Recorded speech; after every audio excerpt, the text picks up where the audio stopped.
in Miami-Dade, actually here in Doral, Ronald Reagan High School, which is being used as a shelter. Silva, how are things going over there?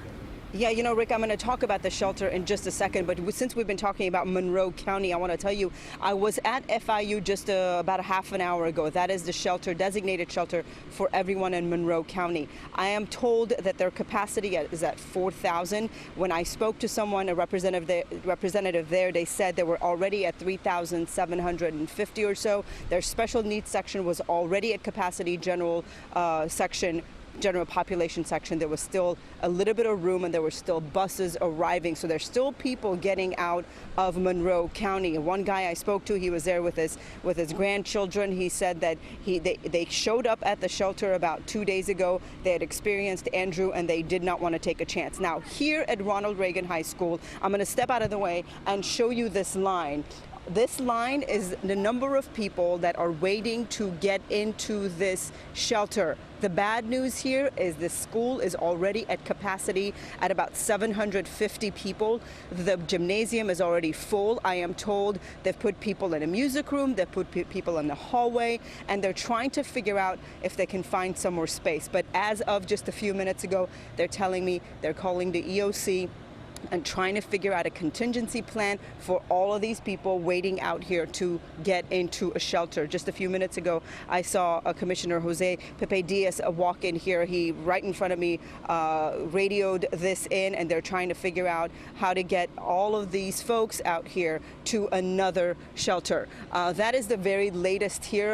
As you can probably see, everyone carrying whatever they can. People are a bit anxious, but they said that they were trying to get their homes ready, trying to put their shutters up and trying to figure out which shelter to go to. And I spoke to several people who said they've been to several shelters and they're at capacity and they're just trying to find an alternative plan. That's the very latest here from Ronald Reagan High School. If I get a chance to talk to the commissioner, I will bring you more information. We saw one little boy just doing the dab there. A little dab from the young man there at the shelter. Still. But we saw your live reports earlier, and there were some you just missed him. It was behind, over your shoulder.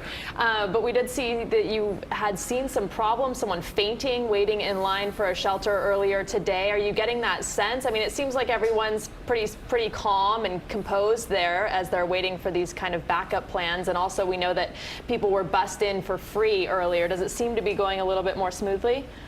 Yeah, you know, I mean, everyone is obviously very anxious. And of course, today of all days has been very, very hot. A lot of people have been waiting in line for many, many hours trying to get into the shelters. We were at a shelter in Southwest Miami-Dade earlier today. Multiple people fainted from the heat. Fortunately, fire rescue was there and was able to attend to them. They were finally allowed into the shelter. Once the doors to that shelter opened, they were at capacity within an hour. But they always had a contingency plan. They brought in about 4 to 5 buses and then bussed everybody out of that neighborhood to Ferguson High School. And a lot of people I spoke to said that they simply didn't have transportation. They didn't know where the closest shelter was to them, and they were waiting to hear where those shelters were. And that's why they waited so long to actually find a shelter to go to. And obviously, people doing their best to protect what they have and also find a safe place to go to. Again, Monroe County trying to, everyone trying to get out of the Keys. Last check, there were buses still arriving at FIU, bringing people to the shelter over there, and people sleeping on cardboards, and some bringing water, others bringing in mattresses and doing whatever they can to ride out the storm. I think they are listening to what we're saying about the intensity of the storm and trying to figure out if they actually can ride through it. What are we looking at here? Ebenezer's pointing at something. What are we looking at, Ebenezer? I think that was the young boy that did the dab behind you a moment ago. Who's there? Resurfaced. There he is right there, that young man. You have to have a little bit of a sense of humor to try to get you through these stressful times. Yeah. So a little dabbing probably does people some good. I want to ask you, because people have been instructed to show up at these shelters with certain supplies, certain things that they will need over the next several days. Are people listening to that? Are they there with everything they're supposed to have? Yeah, people are showing up with their own supplies. Some people are more prepared than others, but most have blankets and pillows and water. One thing that stood out to me today is a lot of very young children and parents not wanting to take a chance and with a storm and wanting to get out of their homes to get into a shelter to make sure their children are okay. Again, sense of humor is really great at this point in time.